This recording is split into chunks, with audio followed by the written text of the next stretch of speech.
नमस्कार, मैं डॉक्टर कंचन भारत होम्योपैथी में आप सभी का स्वागत करती हूँ। आज की वीडियो में हम बात करेंगे कि समर के सीज़न में आखिर ऐसे कौन से फ्रूट्स हैं या ऐसे कौन से वेजिटेबल्स हैं जो किडनी पेशेंट खा सकते हैं। अब समर चल रहा है यानी कि गर्मियाँ आ चुकी हैं, गर्मी जो है बहुत ही ज़्यादा है और सभी लोग इस मौसम में इतने अच्छे अच्छे फ्रूट्स आते हैं वो खाना पसंद करते हैं। जैसे कि मैंगो है, वाटरमेलन है, लेमन है, ये सारी चीज़ें सभी लोग खाना पसंद करते हैं। कीवी है, ये सारी चीज़ें लोग खाना बहुत ज़्यादा पसंद करते हैं। साथ में इतनी ज़्यादा गर्मी है कि लोग ठंडा पीना भी बहुत ज़्यादा पसंद करते हैं। जैसे कि कोल्ड ड्रिंक हो गया, लस्सी हो गई, छाछ हो गया, आइसक्रीम हो गया।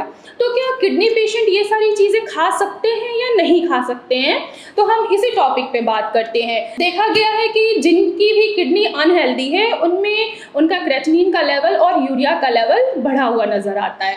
साथ में और क्या हो रहा है कि उनका यूरिन जो है, जो उसका पीएच का लेवल होता है वो क्या हो जाता है, एसिडिक हो जाता है और उसकी वजह से हमारा ब्लड क्या होता है, और भी ज़्यादा एसिड नेचर का हो जाता है।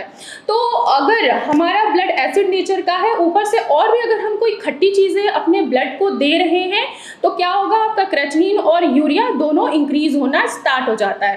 अब अगर हम फ्रूट्स की बात करते हैं, जो भी खट्टे फ्रूट्स हैं, पहले तो हम बात कर लेते हैं मैंगो की। आम में क्या पाया जाता है, एस्कॉर्बिक एसिड पाया जाता है, सिट्रिक एसिड पाया जाता है और टैट्रिक एसिड पाया जाता है।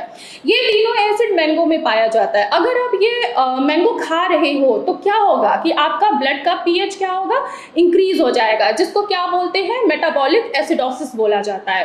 अब अगर ब्लड का पीएच इंक्रीज हो रहा है तो इसके वजह से क्या होगा कि आपका क्रेटिनिन का लेवल भी बढ़ जाएगा।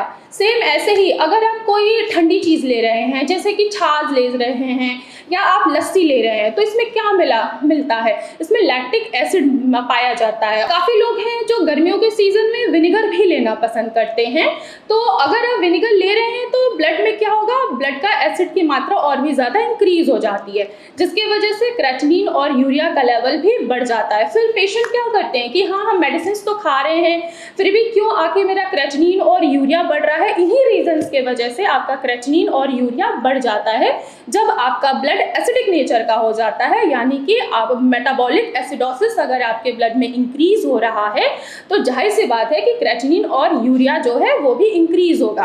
अब बात आती है कि आखिर ये खट्टे फ्रूट्स जो हैं, लेमन हो गया, ये हम क्यों नहीं खा सकते। लेमन इसलिए नहीं खा सकते हैं आप क्योंकि ये एसिडिक नेचर का होता है, तो आप लेमन भी मत खाइए। अगर आपको लेमन खाने का मन है तो बिल्कुल उसको वहाँ अपने मन से ही हटा दीजिए। क्यों? क्योंकि अगर आप लेमन लेंगे तो आपका ब्लड क्या होगा, वो एसिड उसमें बढ़ जाएगा। अब ब्लड के एसिड को हम न्यूट्रलाइज कैसे करें, उसके लिए हम बेकिंग सोडा यूज़ किया जाता है।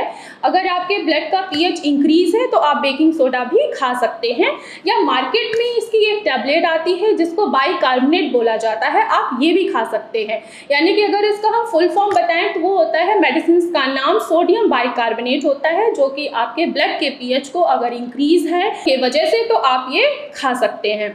नेक्स्ट, अब कौन से फ्रूट हैं जो पेशेंट खा सकते हैं, जैसे कि जो फ्रूट्स बिल्कुल पक जाते हैं, पपाया, आप पपाया खा सकते हैं, एप्पल खा सकते हैं, आप गवावा भी खा सकते हैं। लेकिन आपको ध्यान रखना है, अगर आप डायबिटीज़ के पेशेंट हैं तो कोई आप ऐसे बिल्कुल मीठे फ्रूट्स नहीं खाइए जिससे आपके डायबिटीज़ यानी कि शुगर का लेवल बढ़ जाए और आपका क्रेटिनिन फिर से फ्लक्चुएट कर जाए।